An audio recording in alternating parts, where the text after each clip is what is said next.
Some post-game analysis of that week 1 matchup between Miami and the Miami Dolphins and the Los Angeles Chargers, and holy shit, was that a phenomenal last game. Like, oh my fucking god, that game, this season could not have gone off to a better start than what Miami provided for us, man.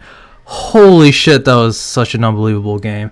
So yeah, I'm here to just talk about, the pros and cons of what I saw in the game, and, where we were amazing at, which we'll get into first, and then things that we need to improve, as the season progresses, and things that I saw, and I'm sure a lot of fans saw, regarding the game and how it went down.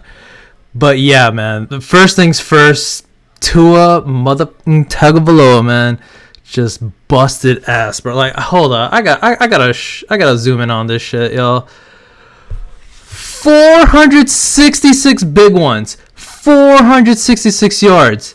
Like, the only other quarterback from Miami that's ever done anything like that is Dan Marino. Dan fucking Marino. That is it. It's Tua and Dan. That's all. Like, that is an incredible. And also, look at the other thing. He wasn't even touched. Not once. I don't even know if he was pressured. Like, his jersey was completely game by the time that game was done.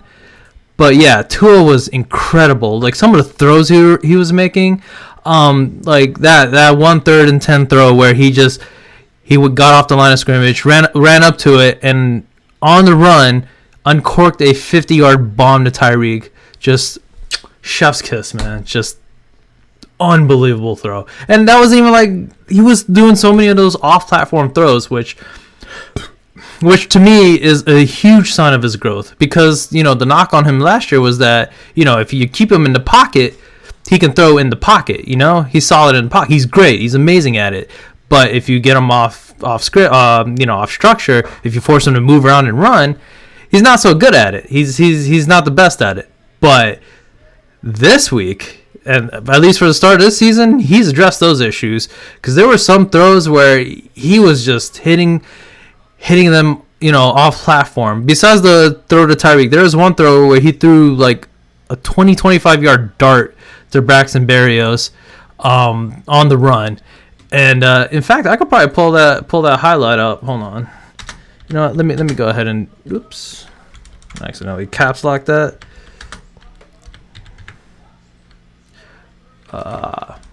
Can't even spell his name. Braxton Berrios. Yeah, this throw, like, I know people want to talk about the 2 throws to TYREEK, the 3 of them, sorry, I should say, the touchdown on J.C. Jackson, the deep shot, the 50-yarder on him again, and then the fade route at the end to give us our last touchdown. But this throw was unfucking believable. If I can find it, where is it? I hope I can find it, because you know what? Let me try Twitter.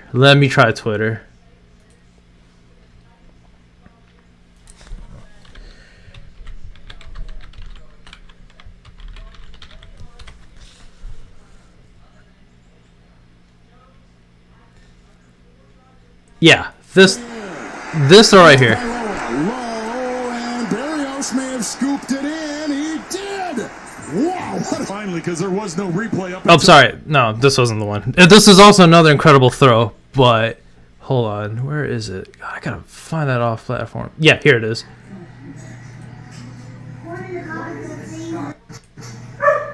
Sorry, this is off someone else's Twitter. But yeah, look at this.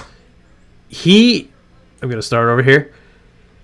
He starts off, runs out of pocket. He could not do this last year.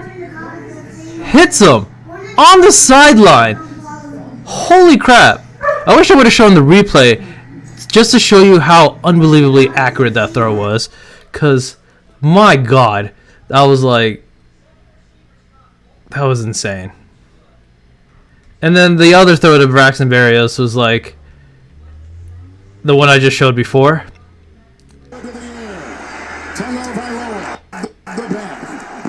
I don't know how many quarterbacks are making this throw. between 2-3 defenders. He put it in the only place Braxton could catch that. The only place. Until that point. It looks like he had his hands underneath it, Kevin. Unbelievable, man. Like, some of the throws he was making was just nothing you could do about it. Nothing you could do about it.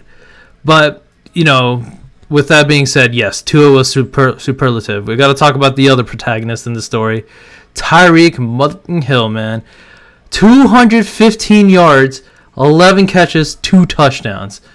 Homie put his literal nutsack over the Chargers secondary because, like, they could not cover him. They could not. Part of that was scheme. Actually, sorry, a lot of that was scheme as well because McDaniel's ability to just scheme up plays and free up Tyreek and Waddle, Smythe, Berrios is just chef's kiss, man.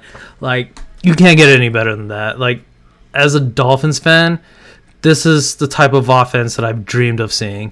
Like, an explosive passing offense that can get you insane amounts of yardage and production and points and all that. And, you know, getting Tyreek has been a godsend. Usually trades like that, when you trade, you know, a lot of assets for, you know, a receiver who's like, you know, smack dab in his prime, yes, but like on, you know the downswing's going to come a couple years from then. It usually doesn't work out. But this deal for Tyreek last year has worked wonders because now he's even more comfortable in the system. He himself even said, I just skated by on athleticism. Now I know what I'm doing. Now I know where to be in the system. I'm not a cheetah, I'm a lion, is what he said. But yeah, unbelievable. Like, that's insane production. He wanted 2K. I think at this rate, he's like, what, over 3K yards? Like, yeah. So I just wanted to get that out the way. Like, Tua was unbelievable. Tyreek was unbelievable. And yeah, we pretty much beat the Chargers on the strength of our passing game alone. And again, I'll talk about why I think that's the case. I mean, it was blatantly obvious to anyone who watched the game, you know, where we beat the Chargers.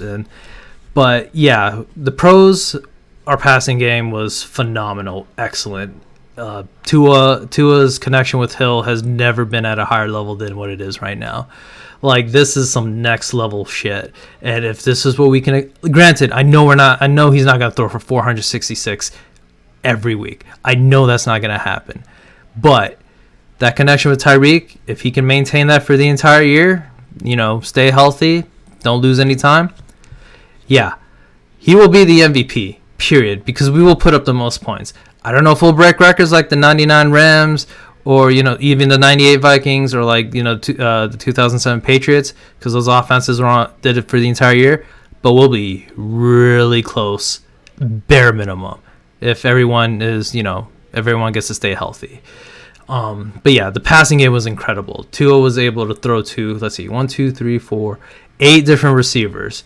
And the only receiver that didn't really catch anything was Ahmed, who got 3 targets, but, you know, it is what it is. Like, you're going to have those days.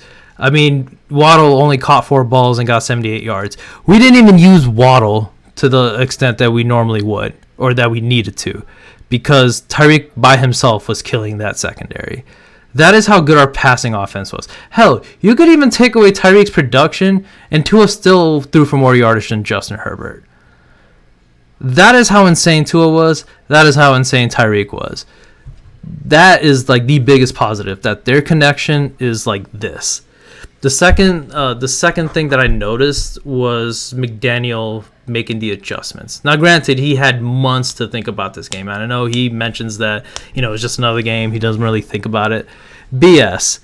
You know that game, you know, stuck in his craw for that period of time. You know that he's like, we should have beat this team, especially because they were very unhealthy. Like, I think their offensive line was in shambles. Their secondary was almost as injured as ours was, or maybe it was the defensive line.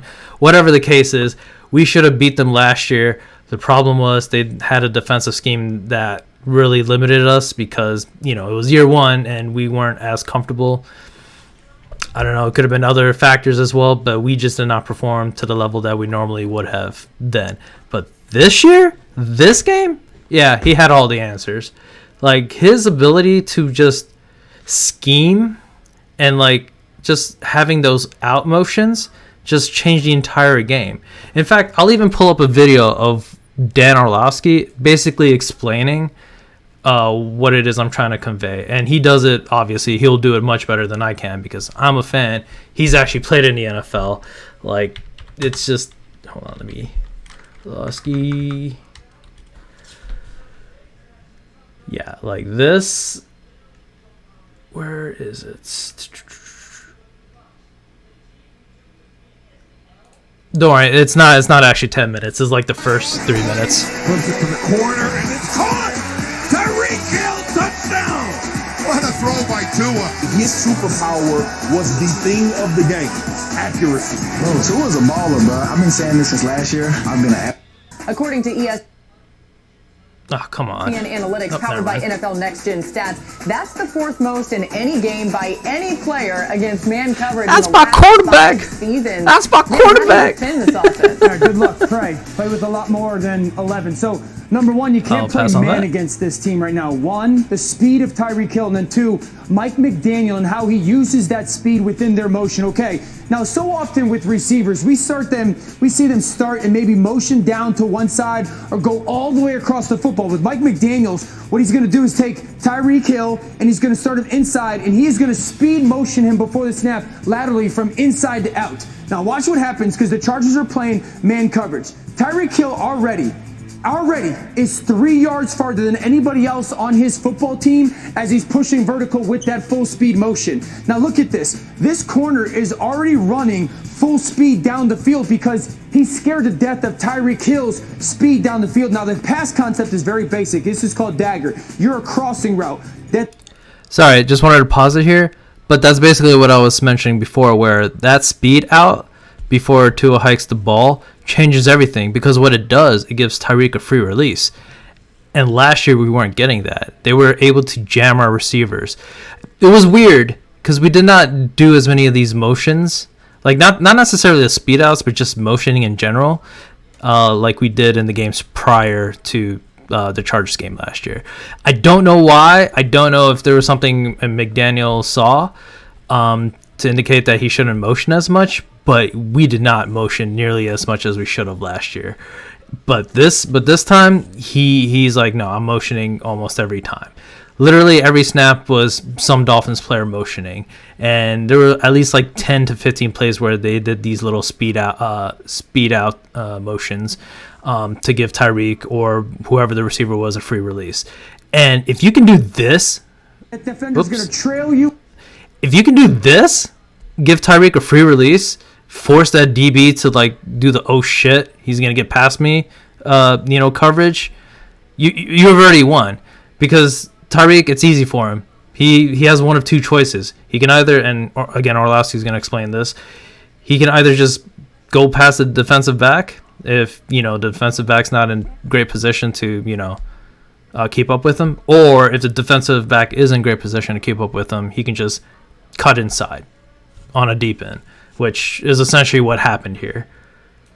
And carry you. There's a safety in the middle of the field. TYREEK Hill, you have a deep in, again, with pushing that guy vertical. Look at what his speed does. This safety and corner are so scared, rightfully so, that TYREEK Hill is going to run all the way by them, that the change of direction, look at the separation. He made one cut, and homie went from like being kind of with him to like 5 yards behind him. That is how insane TYREEK Hill is, where the threat of his speed scares defensive backs so much that they're in these types of positions. And when you already have him coming out on that speed out, on that speed motion to run his route, like, you're not going to be able to press him. And if you can't press TYREEK Hill and you're playing press, man, this is what's going to happen. This is precisely what's going to happen. And the Chargers, they never adjusted. Or if they did adjust, the adjustments didn't work. Because, like, this happened time and time and time again. I did not think we were able to throw in the middle like this. Because, that's what, defenses wanted to do near the end of last year, was to take away the middle. And by and large, like, we kept getting these throws in the middle this game. And that's because McDaniel started motioning more. He I shouldn't say start. He motioned from the start of the game to the end of the game. He never quit motioning his receivers. And I think that, along with, you know, some of the route concepts in addition to the motions, just people were free. Like, Tua could have thrown to him. Tua obviously could have thrown to TYREEK. I mean, you could probably have an argument that he has from that corner who's playing him in man coverage, all because of the speed and the motion, and then the vacancy of space in the middle of the field for Tua. If he wanted to, he probably couldn't even throw to him. I don't know if that's Barrios or Smythe. I can't really tell. The quality is kind of grainy. But, yeah, he had options. That is how open McDaniel was scheming these guys up. That, like, you had 2-3 options. Tua could have thrown to really anybody, honestly. But, again, you're going to throw to TYREEK if he's open. Like, you'd be stupid not to. To throw that ball. The speed and the motion that he used is such a big deal. Now, I wanted to show everyone this. And I know this isn't a McDaniel thing, but I just want to show you how incredible Tua was. Like, I know people saw highlights of those 3 throws over and over and over again, but this throw right here was quintessential Tua. This is Tua Tagovailoa on a nutshell. This is the essence of him as a quarterback, where he's already ready to throw the ball, and I'm not even going to tell you who he's going to throw to. Just know that nobody's really open, and he's already ready to throw the ball. And if you saw the game, you already know who he threw the ball to, but a freeze frame with this clip. This might be my favorite thing we've ever done on this show. If you looked at this, now Tua Tagovailoa is throwing the football. Everyone pay attention to that. He is already letting the ball go out of his hands. I want to ask everybody at home, honest question as you're watching this. Who is Tua throwing this football to? Because I can show 1, 2, 3, 4, 5. There are 6 Chargers defensively in this frame. It's zone defense. They all have vision on Tua already throwing this. Who is he throwing this football to? This would be a good decision. This would be a good decision. This would be a good decision. This is the frozen frame. I'm going to show you the full picture, okay? This is why Tua is seeing it faster than anybody in the NFL. As Tua drops back and he's got this pass concept where Tyreek Hill is going to run this in route. He's got a sit, a return, and a hitch. With these defenders looking at him, Tua is going to cut this football loose to Tyreek Hill running. Again, there are maybe 4 or 5 quarterbacks that would even have the nutsack to attempt this throw. And Tua is doing it despite having a noodle arm, as some people, for whatever reason, still like to say. But he is making this throw, like Orlovsky said, between 1, 2, 3, 4, 5, 6 defenders. And guess what?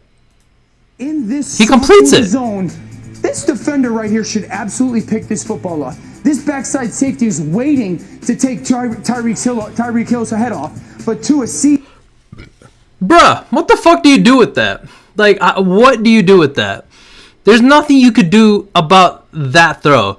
The Chargers were actually in very good coverage for that specific play, and it still didn't matter because Tua hit him right where Tua hit Tyreek right where Tyreek was gonna be. He knew Tyreek was gonna get to that spot before the other guy was. That is the level of chemistry, the level of anticipation that Tyreek and Tua possess at this point. Like, as much as I consider Mahomes the best quarterback, I don't think him and Tyreek had this level of connection. I really don't. A lot of their huge plays were off structure, plays break down. Oh shit, Tyreek is open. Let me use my rocket arm to get the ball to him, once the play's breaking down. But very rarely did I see Mahomes hit Tyreek like this. This is not to say that, Mahomes was worse at, or like just terrible at getting the ball to Tyreek. Not at all. I think it's just with the system that he's in, with Tua being the quarterback, I think Tua is able to get Hill the ball better, get the ball to Hill better than any other quarterback, honestly. Just because he can anticipate where Hill's going to be, and Hill knows that Tua's going to see him and rip the ball to him. So there's no hesitation. There's no like, oh crap, like I don't know if he's going to get it to me. Should I run this route full speed? Like, why should I? No hesitation.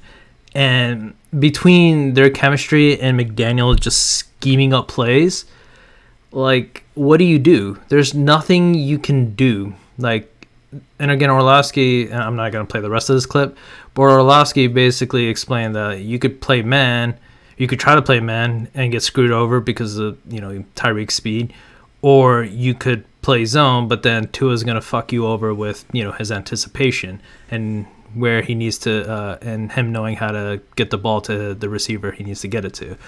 So it's like, what do? You can't play man, you can't play zone. And it's just, it's difficult to guard. It's difficult to guard. But yeah, our passing offense, an A+. Well, I'd dock to a point for that interception. He had maybe 3 or 4 bad throws in a game where I'm like, you probably shouldn't have thrown that. But with how aggressive he was, you can live with that. Hell, even the interception that J.C. Jackson had, it was at their end zone. I would rather it be that way. If you're going to throw a pick, throw it at their end zone. Don't throw it when we're still on our side of the field. I would, and then he ran it out. So that actually helped us out even more. That was even better than a punt because he ran it out to the 4 or 5. The Chargers weren't able to get anything, and Kader Kohu almost sacked Herbert for a safety. Really should have been a safety because the ref didn't blow the play dead until Herbert was like, at least a foot. Both of his feet were in the end zone, but I digress. I'm not gonna harp too much on that shit. So yeah, obviously the big pro was our passing game and how efficient and how lethal it can be, at peak power. Another pro that I saw, and again I alluded to earlier, is this: no sacks. Our offensive line did a phenomenal job. They kept Tua so fucking clean. That was the biggest surprise for me, that Tua never even got touched. Now, granted, I know Tua is really good at getting the ball out quickly and being very hard to sack in that regard, and he has enough mobility to get out of certain situations. But they didn't even come close to... I think the closest, either Bosa or Mack even got close to sacking Tua, was when Bosa grabbed Tua's mask for that 15-yard personal foul. That is it. I don't even think Bosa played. Shit, they could have played me in place of Bosa, and I would have given them the same level of production that Bosa did. That is how good our offensive line was. That who else? Not Eichenberg, sorry. Lamb, Hunt, Austin Jackson, Connor Williams. Who else? Who else played? Was it Eichenberg? I think Eichenberg played a little bit. Sorry, I gotta look at our roster for a second. I don't know why the last offensive lineman is escaping my mind. But yeah, no, where is it? Oh, sorry, Kendall Lamb. Yeah, Kendall Lamb. Sorry, Isaiah Wynn. My apologies. Lamb, Wynn, Williams, Hunt, Jackson. Those 5 were phenomenal. Like, to the point where I'm like, Teron Armstead, if you want to take another week off, go for it, my guy. Like, I fully trust Kendall Lamb to hold up on his own. If you can hold up against Bosa and Mack, 2 are the better pass rushers in our league, I think you can do well against anyone. Now, granted, I will say next week's opponent is the Patriots, and Matthew Judon is a legitimately good, like really, really good pass rusher. And Lamb might have more of a tougher time with Judon than he did with Bosa. But if he can limit the amount of pressure that Judon can generate, yeah, we're going to score 30 and we're probably going to win that game. That matchup is going to be critical. But yeah, with that being said, these 5, Lamb, Wynn, Connor Williams, Robert Hunt, Austin Jackson did a phenomenal job pass blocking. Now, I will get to Connor in a little bit because he did have some iffy moments. But by and large, as a unit, the offensive line did a phenomenal job. Now, with that being said, they did a phenomenal job in the pass protection aspect, but in the run run blocking, not quite as effective. But I do think that was more a product of, and I know people are gonna be like, oh, why isn't the running game a negative in your book? I think it's more so the fact that we didn't really even need to run. There's no point in running when our quarterback is throwing for almost 500 yards. If I'm getting the ball to TYREEK, Waddle, Smythe, Berrios consistently for like 10, 15, 20-yard chunks, why am I going to run the ball for like 3-4 yards a pop? Like, we weren't nearly as effective as the Chargers run game, which, again, I will get to. We we didn't run the ball nearly as much. I mean, we still ran the ball 20 times, which is, not as great as 45 pass attempts. But again, we didn't need to run. Like, we couldn't run because they kept scoring, and we had to, mash them, score for score. So Tua had to throw the ball. It's just the way the game went, it leaned away from running. So, there's nothing we could do there. We could have tried to run the ball more, but it'd be stupid. And I know a lot of people are like, yeah, we need to run the ball more. Our running game needs to be better. It's like, sure, but it depends on the flow of the game. And the flow of the game dictated that Tua has to throw the ball almost every time just for us to keep up with LA. But like, yeah, the running game wasn't as good as it could have been.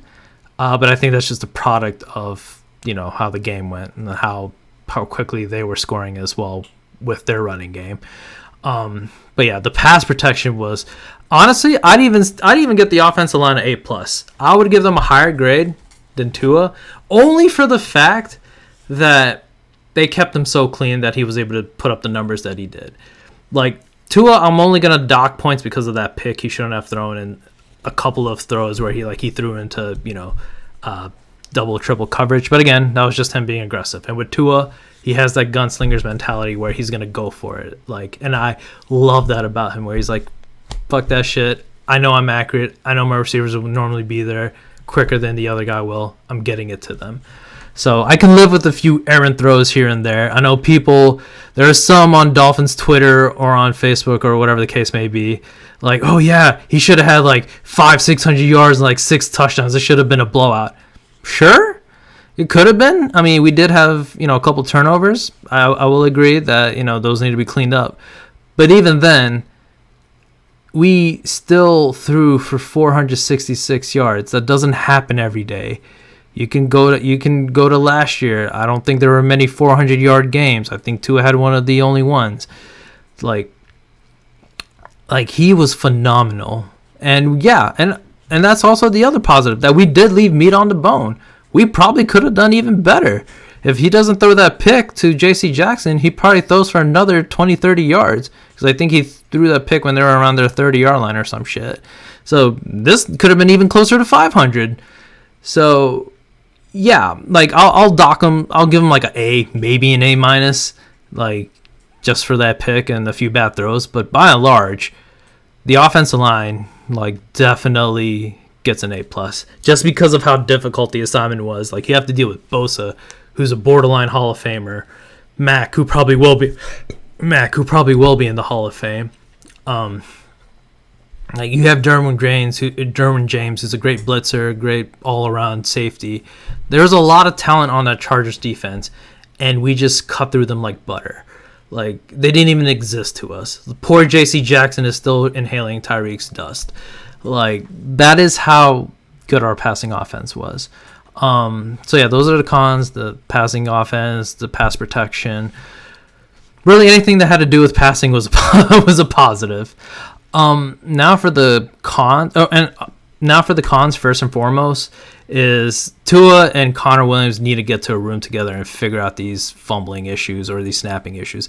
Even in the preseason, Connor Williams will have certain snaps that like sailed over Tua's head. And I was like, what are you doing, bro? I thought you were over this. But like, he's still having those snapping issues. And then not only that, on Sunday, him and Tua had a couple fumbles, which Tua lost one of them and recovered the other. But like, the one that he lost, was in the first possession of the game, where we easily should have had a 7-0 lead. And that's where people are like, we should have blew them out. Yes, but things happen. It's football. But yeah, they need to figure that out. That has to shore up, because we cannot have these types of mistakes against better teams like the Cowboys, the Eagles, the Chiefs. We can't turn the ball over like this. That just can't happen. You know what? I'll backtrack a little bit. There is one more positive that it did have, and it is regarding defense. Believe it or not, we were able to get some sacks. We were able to generate pressure. Jalen had 11 tackles. He was very involved, and he got the game-sealing sack at the end, which none of us saw because of the fucking blue screen. But I'm not gonna say anything, CBS. like our defense did manage to put pressure. But I will say, I think Fangio is going to have to dial up a few more blitzes than he would prefer. Because, again, these are a bunch of guys that have played in a blitz-heavy scheme for, however many years under Flores and Boyer. And now they're being asked to just back off, play zone, and almost never blitz. And Fangio picked a great time to whip out those blitzes at the end of the game. But I do think Fangio will probably incorporate a bit more blitzing than usual, mainly because we're so good at it. I mean, Kader Kohu had a sack that almost resulted in a safety. And again, like I said, it probably should have been a safety, but the refs never go for Miami anyway. So Sealer had a sack at the end of the game, and Bethel and Phillips split that sack on the very last play that sealed the win for us. So yeah, we generated some pressure. The problem is that their running game was so effective, and that leads me to my biggest con. We cannot have this. We cannot have. Oh, you probably can't see it. So yeah, because my face is in the way. We cannot have teams rush for 234 yards on us, especially a team like the Chargers, who were like one of the worst teams rushing the ball. They only ran at 80 yards, 70 yards a game last year. They were one of the worst, if not the worst, rushing team, and we allowed them to run for 234 yards on 40 carries. That cannot happen.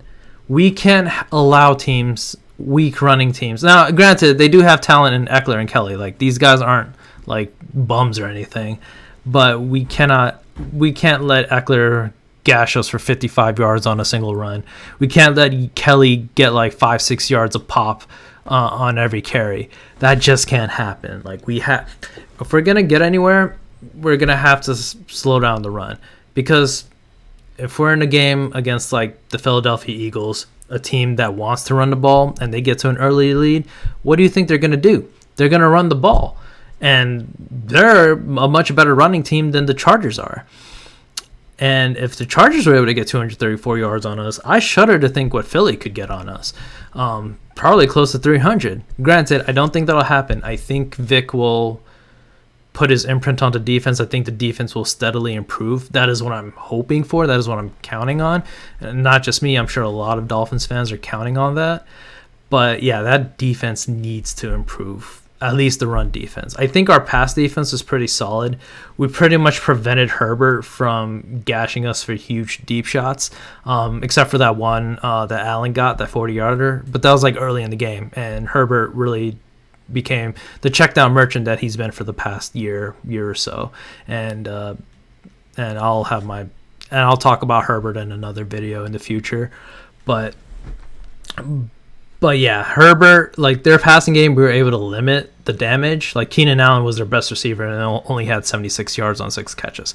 I can live with that. I can't live with him having those monster 11, 12 reception, 150, 60-yard games that he's had in the past.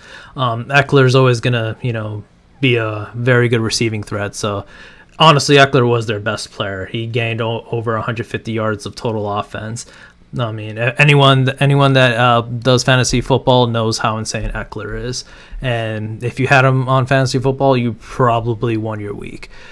So, but yeah, we cannot have this. We can't have 234 yards run on us. And I do think with next week's opponent, with New England, I don't think they'll be able to. I think Vic is going to shore up that run defense, because I don't think we will respect the receivers enough to, be as cautious about them as we were with the Chargers receivers, if that makes sense. I fear Allen, Eckler, Williams, Quentin Johnston, Gerald Everett far more than I fear Devontae Parker, Kendrick Bourne, Boot, Gesicki, and Henry. I would rather deal with that in the past, trying to guard them than trying to guard Allen and Eckler and all of them.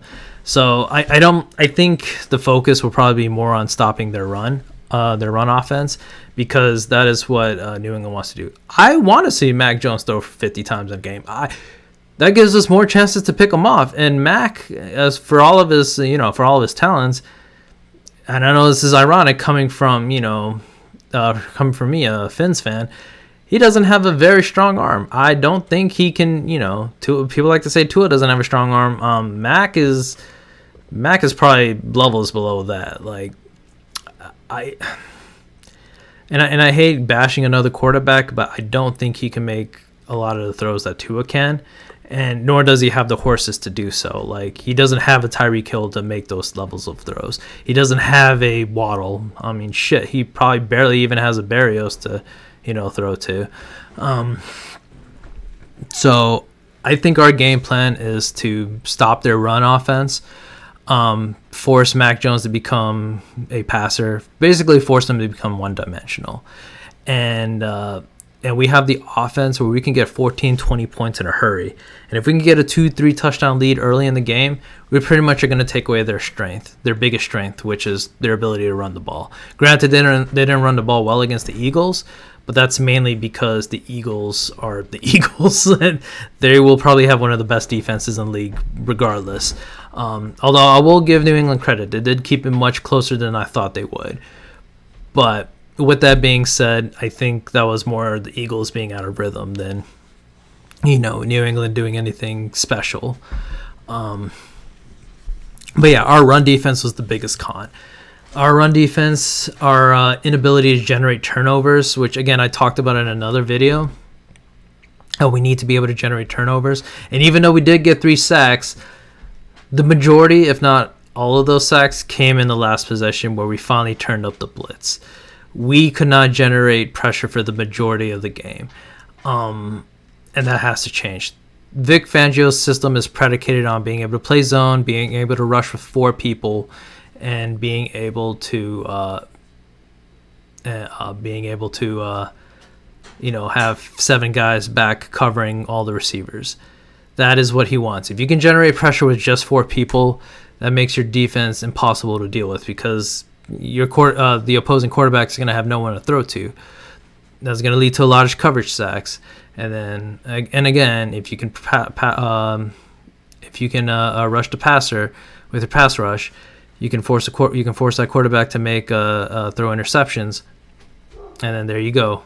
Now you're giving Tua like 30-40 yards of field position to go for a touchdown instead of like 70-80 yards.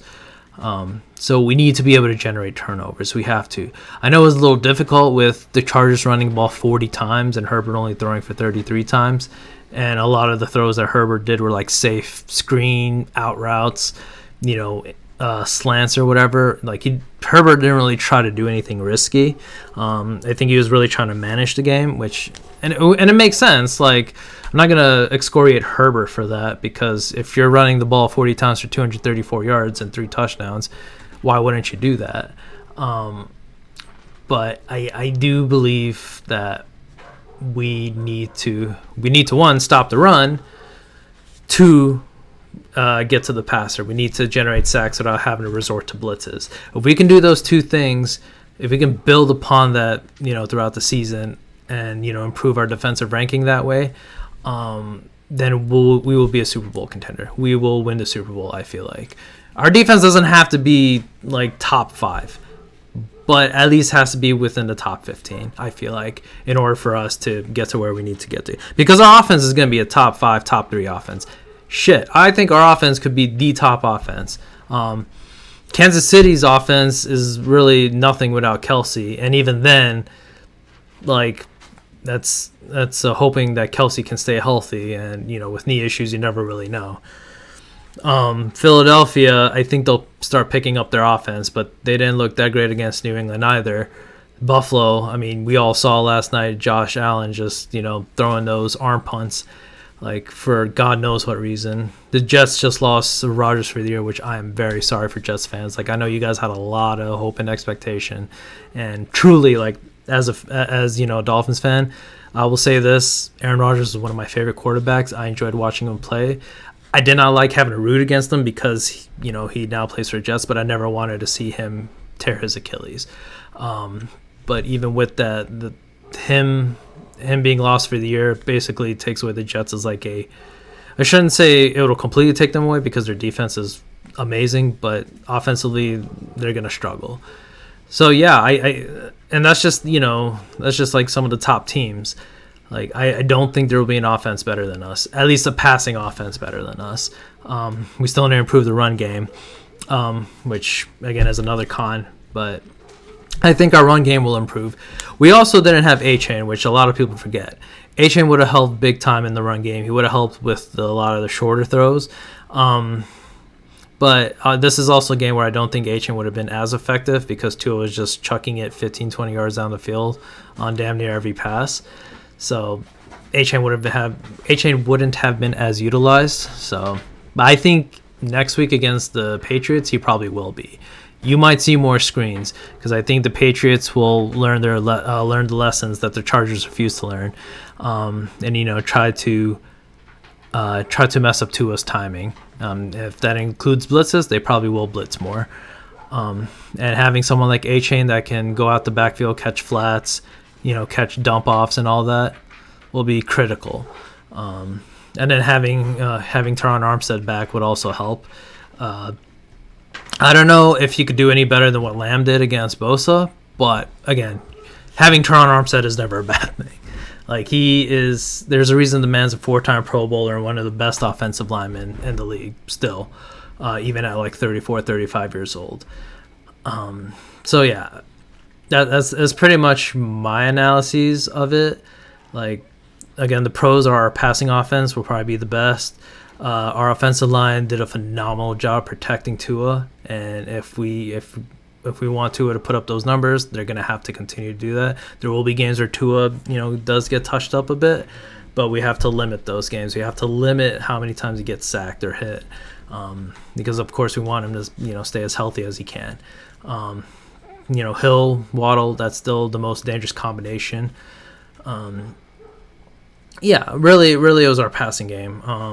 And the cons are our run defense for sure, because again, that can't happen. We can't have 234 yards run against us. We have to improve our run defense. We have to generate pressure, better pressure. That we have to generate pressure without blitzing, and we have to generate turnovers. We have to do those three things. And I won't consider this a con. This is just something that we should do. We need to get out to quick early leads. We have to force teams to become one-dimensional. Because like I said, I would rather see someone like Mac Jones having to throw the ball 40, 50 times as opposed to Stevenson getting 20, 25 carries, Zeke getting another 10, 15 carries, and them running for like 250 yards, controlling the ball, limiting our offense from taking the field. So yeah, that's kind of where I stand. Please let me know what your opinions are. I'm sure there might have been something I missed, but I feel like I covered all the bases or what I noticed in the game. The running game covered. Like pretty much, we have to improve our running game and we have to improve our run defense. Passing game wise, our passing game will probably be one of the best, and we have to limit the opposition's ability to throw the ball, whether through generating pressure or getting turnovers. We have to do both. Special teams, nothing really happened, but with these new rules, special teams is pretty much gone. You're not going to see many punt returns, we're not going to see many kickoff returns. Punt returns are like minimal. So yeah, that's pretty much all I can say. I do hope that we'll see those improvements in the run defense and in the pass defense as well. Because even though Herbert didn't really kill us this game, there will be a time where we're going to go up against the Mahomes, we're going to go up against the Burrow, in the playoffs, and they have the horses like Chase, Piggins to like beat us. Even Buffalo can still do that to us if we're not careful. Because how they like to have Josh Allen go Superman against us every game. So yeah, those are my observations. That's my post-game analysis. Just wanted to say, Tua's him, TYREEK is him. I think Tua will win MVP if he keeps this level of production up. Again, like I said, he's not going to throw for 466 every game, but it wouldn't surprise me if he pretty much averaged 300 a game. with this offense. And we haven't even unleashed Waddle and the other guys yet. So if they want to double Tyreek, go for it. That just means Waddle gets to eat. And then if they want to try and take away Hill and Waddle, guess what? Smythe, Barrios, A-Chain, them boys going to get to eat too.